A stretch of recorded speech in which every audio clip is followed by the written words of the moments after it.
Des féministes qui te disent, nous les femmes on a droit au travail, vous n'avez pas droit au travail, vous êtes obligés de travailler. La vraie femme balèze, c'est celle qui dit, moi j'échappe au travail, je me fais entretenir par un mec.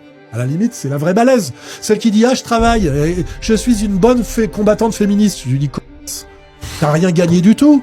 T'es obligé de travailler, et avant t'étais obligé à la limite d'obéir à un mari que t'avais choisi, là t'obéis à un patron que t'as pas choisi. Calmez-vous messieurs, ça va bien se passer.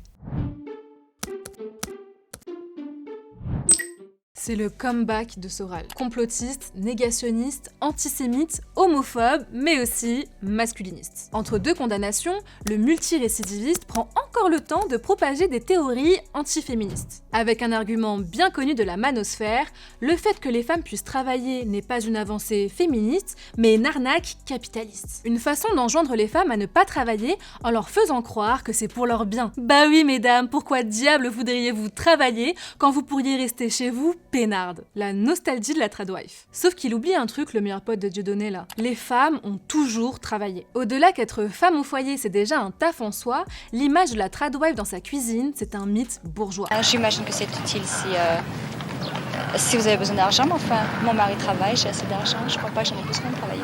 Bien qu'il ait fallu attendre 1965 pour que les femmes puissent travailler sans l'accord de leur mari, beaucoup travaillaient bien avant. Au 19e siècle déjà, plus de la moitié des femmes travaillaient dans les usines de textile ou dans les business tenus par leur mari, les fermes, les bistrots, les commerces. Et la majorité d'entre elles sans rémunération directe. Sauf que pour être comptabilisé dans la population active, il faut toucher un salaire. Mais au-delà de ça, ce qu'il n'a pas capté l'ex-conseiller de Marine Le Pen, oui on parle toujours d'Alain Soral, c'est que si les femmes travaillent, ce n'est pas par amour du labeur. Bien qu'il y ait une forme d'épanouissement personnel dans les projets pro pour certaines, c'est surtout la dimension économique qui prime. Bah oui monsieur le mascu, on parle bien de se prémunir face aux violences. Une femme en couple hétéro qui n'a pas de salaire, c'est une femme qui dépend de son conjoint. Sauf que la vie c'est pas toujours un conte de fées Alain, le prince n'est pas toujours charmant. Quand un mec nous frappe et qu'on n'a pas les moyens de partir, on fait comment? Le manque d'autonomie financière est l'une des principales raisons pour lesquelles les femmes restent avec un conjoint violent. En France, près d'une femme sur 4 a déjà subi des violences économiques de la part de son conjoint. Interdiction d'avoir un compte,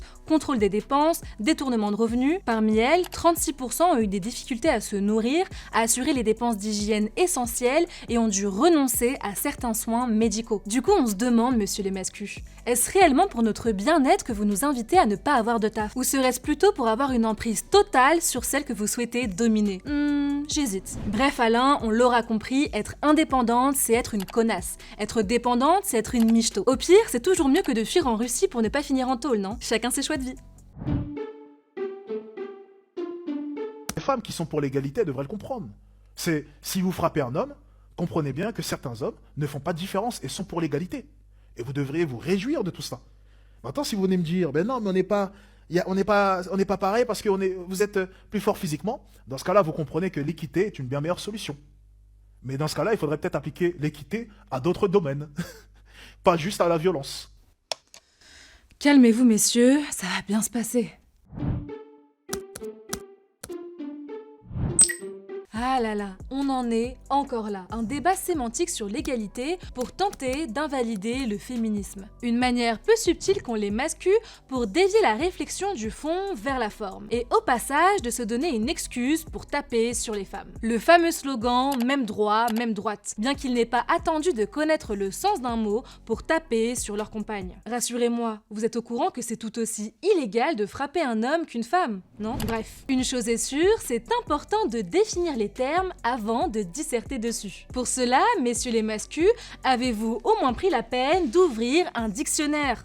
Avant de jouer sur les mots, faudrait savoir qu'ils peuvent avoir plusieurs définitions. Quand on parle de sujets complexes comme le féminisme, qui est un mouvement politique, philosophique et social, on ne peut pas définir les choses de façon aussi binaire. Même le mot chaise a 5 définitions différentes. Quand on parle d'une chaise Ikea ou d'une chaise en chimie, on ne parle pas du tout du même sujet. Quand on parle d'égalité mathématique ou d'égalité sociale, on ne parle pas non plus de la même chose. Définition numéro 2 de l'égalité selon le Larousse. Absence de toute discrimination entre les êtres humains sur le plan de leurs droits. Égalité politique, civile et sociale. Vraiment les gars, trouvez mieux comme argument pour tenter de démonter les luttes pour les droits des femmes. Homme tapait plus fort que femme, donc femme jamais égale homme. Ok, et Teddy Riner, il couche Alexis Chun. Donc Alexis Chun est une femme? Aucun homme n'est mathématiquement égal à un autre homme. Pareil pour les femmes. Si on veut parler d'égalité biologique, messieurs les masculins, sachez que vous partagez beaucoup plus d'ADN avec votre mère ou votre sœur qu'avec un mec à l'autre bout de la Terre. Le chromosome Y ne régit pas tout. Nous sommes tous et toutes différents, suivant une multitude de facteurs. Pour autant, la loi ne doit pas nous discriminer pour ça. C'est ça l'égalité civique et sociale. Alors cessez donc de mobiliser la biologie comme argument d'autorité pour justifier votre misogynie. On sait que vous ne captez rien en cours de SVT, et c'est ok. Un V ou une tentative de V toutes les 2 minutes 30 en France. Ce qui est faux, ce chiffre vient de chez nous toutes qui a pris tous les chiffres des violences physiques S, c'est-à-dire n'importe quel contact physique indésiré comme taper sur le clavier, des bisous, enfin vous voyez, ces chiffres comptent les femmes et aussi les hommes victimes. Ils ont décidé que c'était toutes des femmes et tous des V, comme des bons féministo-propagandistes. Calmez-vous messieurs, ça va bien se passer.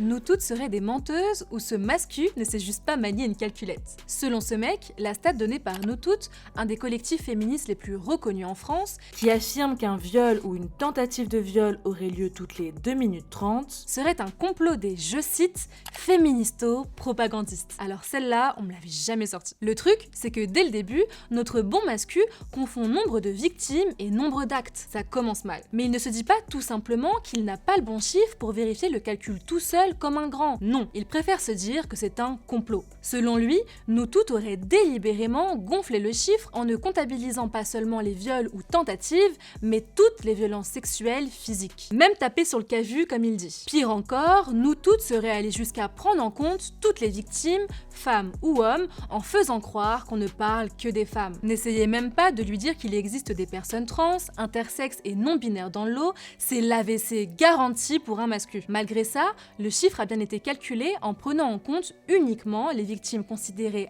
administrativement comme des femmes. Bref, pour débunker sa théorie du complot, vérifions surtout que Nous Toutes dit vrai. Pas de favoritisme ici, soyons fair-play. En s'appuyant sur les chiffres du ministère de l'Intérieur, Nous Toutes rappelle qu'en 2021, 58 000 femmes ont été victimes d'au moins un viol et que 89 000 ont été victimes d'au moins une tentative de viol. Ce qui nous fait au moins 147 000 viols ou tentatives en 2021. Je répète, au moins. Bah oui, on ne peut pas affirmer que 147 000 victimes est égal 147 000 actes. Parce qu'il existe aussi des femmes multivictimes, c'est-à-dire des femmes qui peuvent être victimes de viols ou tentatives plusieurs fois. Surtout quand on sait que le viol conjugal représente près d'1 viol sur 2. Pour toutes ces victimes qui côtoient quotidiennement ou très régulièrement leur bourreau, le risque de récidive sur l'année est considérablement accru. Alors prenons aussi en compte le fait que 40% des femmes victimes de viol en sont multivictimes et que 44% des femmes victimes de tentatives de viol en sont multivictimes. L'étude qui présente ces chiffres explique que les victimes sont considérées comme multivictimes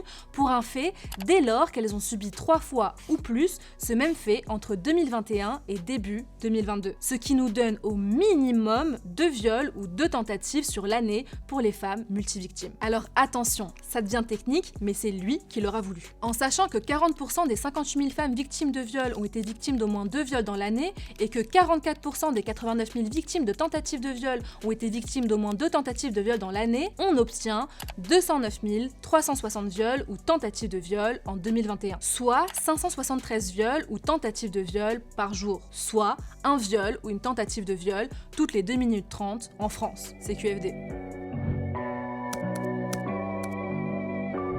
Merci à tous d'avoir suivi ces épisodes, n'hésitez pas à me suivre sur mes réseaux pour ne rien rater et surtout à soutenir Street Press financièrement si vous le pouvez.